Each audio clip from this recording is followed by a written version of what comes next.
Hi. So, in part 1, we understood what Article 12 means and how it defines the term state in the Constitution. So, now in part 2, we are going to see how courts have interpreted and expanded this definition through landmark case laws. That is from starting Muhammad Yasin versus Town Area Committee. The journey shows that how the meaning of the state grew just from the government bodies to statutory corporations, government funded institutions, and even authorities under a deep government control. So coming to the first case where this journey started was the Muhammad Yasin versus Town Area Committee, Jalalabad, Air 1952 SC 115. So let's look into the first important case under Article 12. The facts are very simple that the town area committee framed bylaws that imposed licensing fees and created a monopoly in the wholesale trading of vegetables and fruits. This restricted the petitioner's right to trade, so he challenged it under fundamental rights. So the issue came. The question before the court was, does a town area committee being a local authority fall within the definition of the state under Article 12, making its bylaws subject to constitutional scrutiny?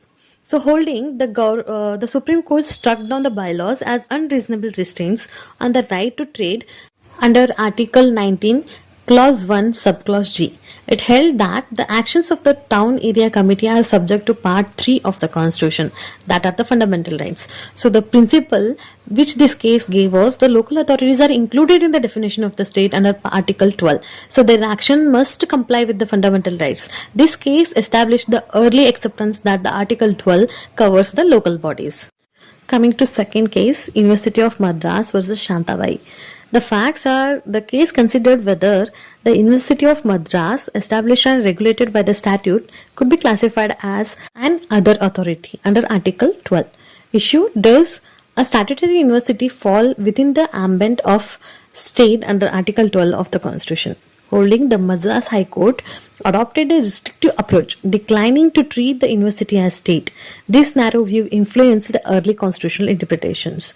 The principle given was the decision reflected an initial conservative reading of other authorities.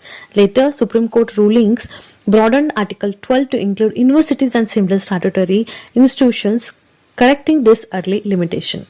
Coming to Case 3, Rajasthan Electricity Board versus Mohanlal.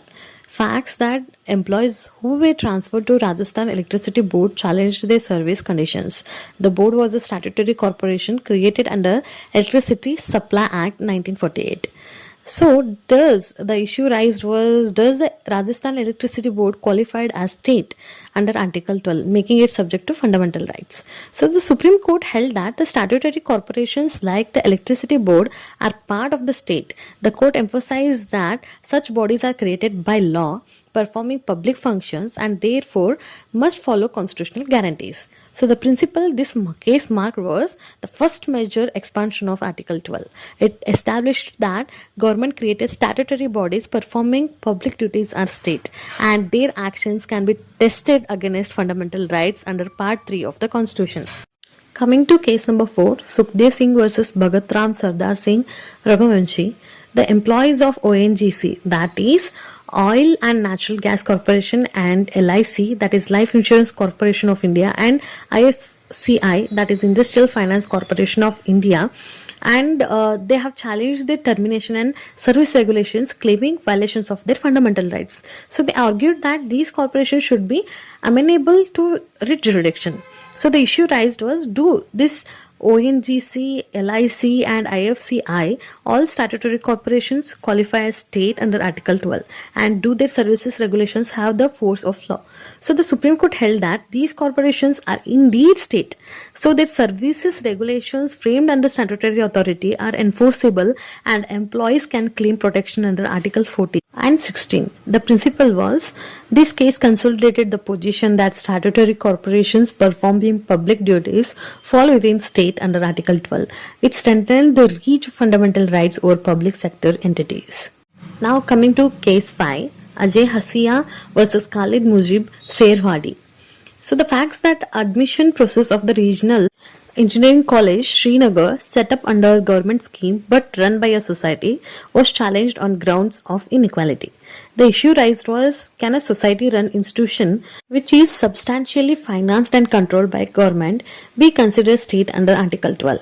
So the Supreme Court said yes, it applied the instrumentality or agency test, ruling that even a society can be treated as state if it functions as an arm of the government through finance, control, or public duties. So the principle raised from this case was, it established that function matters more than form. Any body performing public functions with significant government control or funding qualifies as state. It introduced the instrumentality or agency framework for deciding Article 12 cases. Coming to next case, that is Pradeep Kumar Bishwas versus Indian Institute of Chemical Biology and others. The facts of the case are, the case revisited the status of CSIR, that is Council of Scientific and Industrial Research, overruling the earlier Tiwari decision. The court examined the extent of administrative, financial, and functional control exercised by the government over CSIR.